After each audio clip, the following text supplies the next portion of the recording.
বৰপেটাৰ হাউলিত হজ প্ৰশিক্ষণ শিবিৰত অংশগ্ৰহণ 121 গৰাকী হজ যাত্ৰীৰ।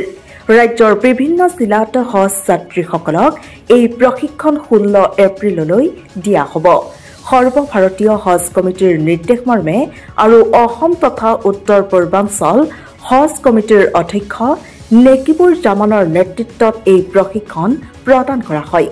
হাউলিৰ হজৰত উমৰ মডেল একাডেমীত আজি দিয়া হয় এই প্ৰশিক্ষণ।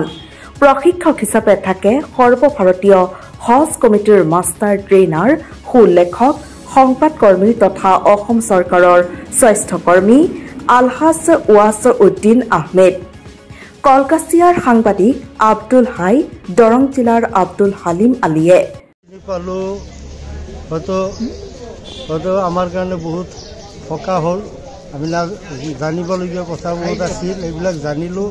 বিশেষকৈ আব্দুল হাই চাহাবে যিবিলাক ক'লে তাৰ পৰা ভালকৈ বুজিব পাৰিলোঁ যে কেনেকৈ হজৰ কাৰ্যক্ৰম, তাৰ পৰা ভালকৈ বুজিব পাৰিলোঁ আৰু চবৰ কাৰণে এইবিলাক সহজ হৈছে।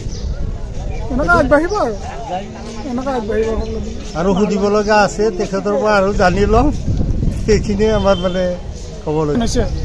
ভালে ভালে হৈ গ'ল দিনটোৰ কামখিনি। বাকীখিনি ভৱিষ্যতে সকলোখিনি মানুহে একেলগে লগ লাগি যাৰ কিবা অসুবিধা থাকে তেওঁলোকে দুই এজনৰ লগত কোঅপাৰেশ্যন কৰি টিম ৱৰ্ক হিচাপে কামখিনি কৰি আগুৱাই গ'লে হ'ল। আৰু টিম ৱৰ্কত গোটেইবিলাক কাম আগবাঢ়ি যায়।